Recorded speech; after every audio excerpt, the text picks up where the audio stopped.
আজমল হোসেন ও তার বাহিনীর অত্যাচারে গোয়েন্দাবাসী আজ দিশেহারা। 5 আগস্টের পর তিনি নিজেকে ছাত্র জনতার আন্দোলনের সমন্বয়ক দাবি করে কয়েকজনকে নিয়ে একটি বাহিনী তৈরি করে বিভিন্ন স্থানে প্রকাশ্যে চাঁদাবাজি করে আসছেন।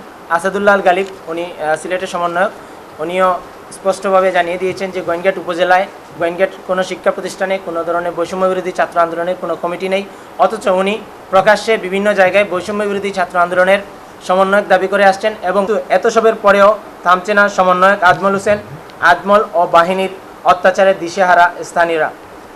শীঘ্রই আজমল ও তার বাহিনীর সদস্যদের গ্রেফতার করা না হলে আমাদের প্রাণের ঝুঁকিও রয়েছে। তাই সন্ত্রাসী চাঁদাবাজ আজমল ও তার বাহিনীকে থামাতে প্রশাসন, আপনারা সাংবাদিকবৃন্দ এবং সিলেটের মূল সমন্বয়কদের সুদৃষ্টি আকর্ষণ ও পদক্ষেপ কামনা করি।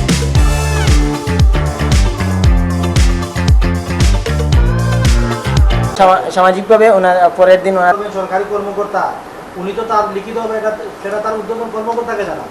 বারবার সাধারণ মানুষ, আমরা সাধারণ শিক্ষার্থী বারবার প্রশাসনের কাছে গিয়েছি। প্রশাসন যিনি ভর্তি কার্যক্রমের সাথে সংশ্লিষ্ট আছেন উনি জানিয়েছেন যে উনি এখন কলেজ